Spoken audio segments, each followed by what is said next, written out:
Okay, Mr. Kuleba, thank you very much for joining us today. It's a great pleasure to have you with us to discuss the state of the relationship between Ukraine and the European Union. So I would like to start with a question regarding the current global pandemic of COVID-19.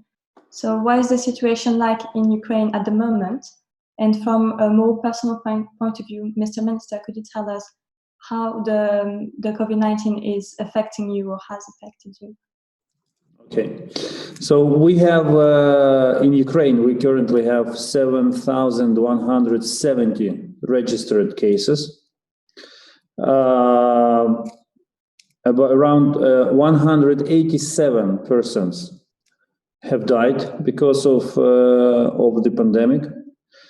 And this is, we consider these numbers to be relatively okay, in a sense that other countries are doing much worse.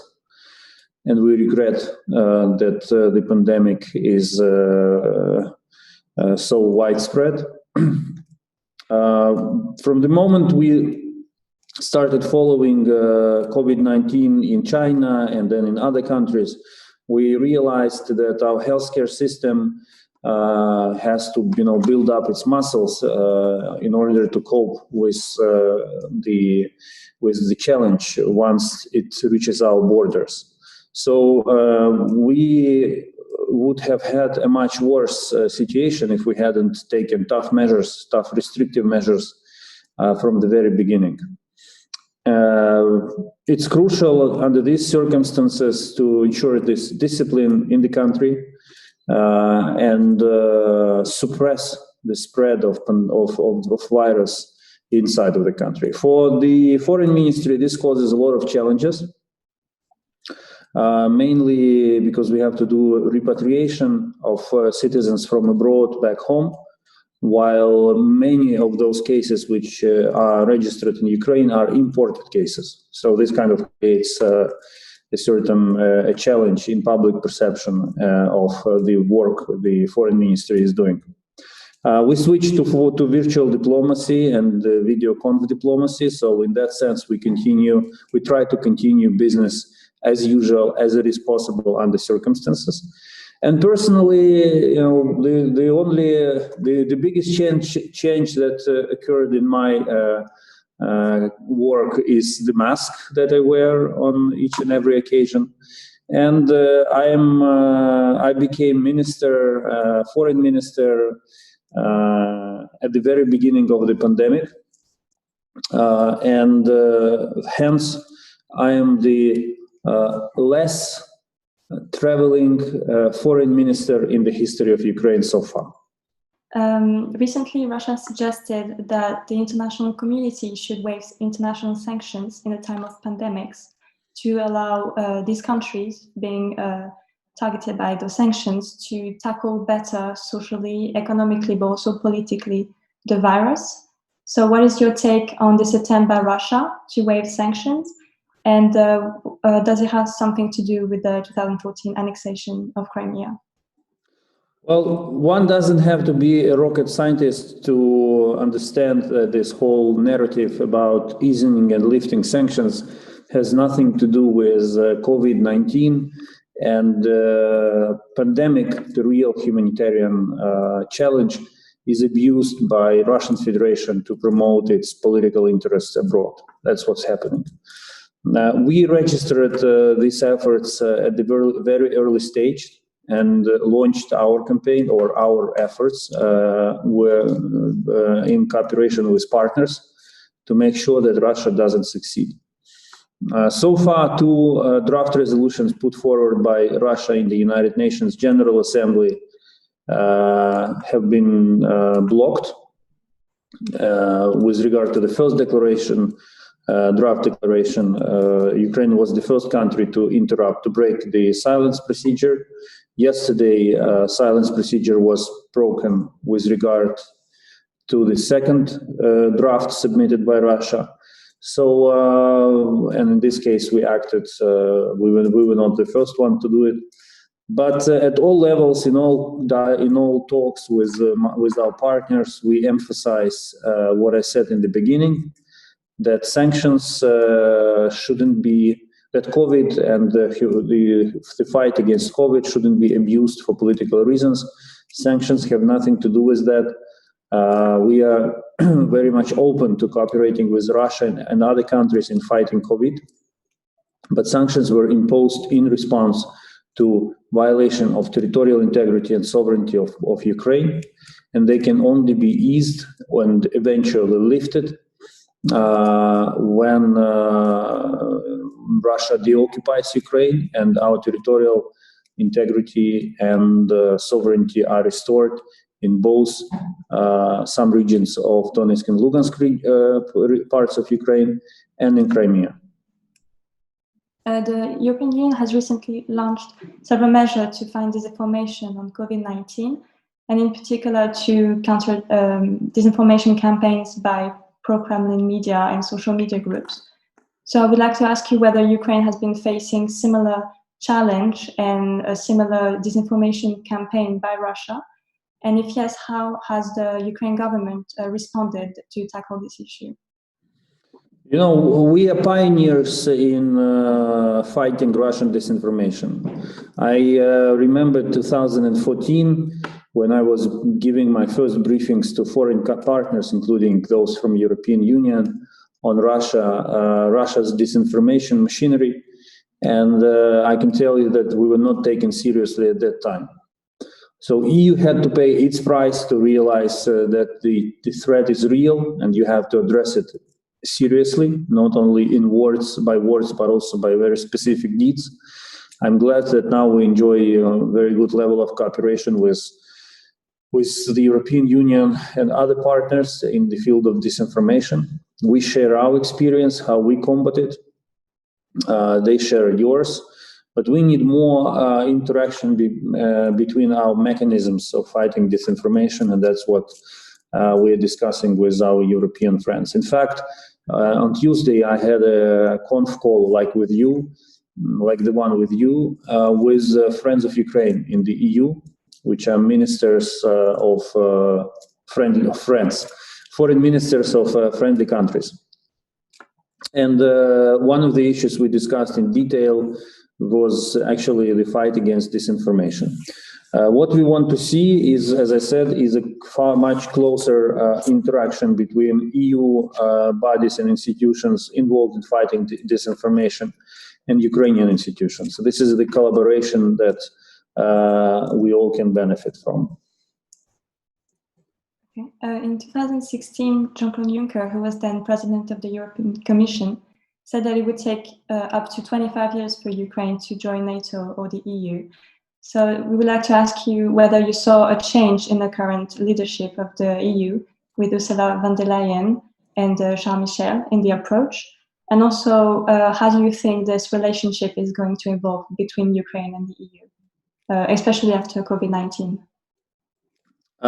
During the Soviet times, which none of us present at this conf call clearly remember, politicians were promising to the citizens of the Soviet Union the achievement of communism, which is like a paradise on earth.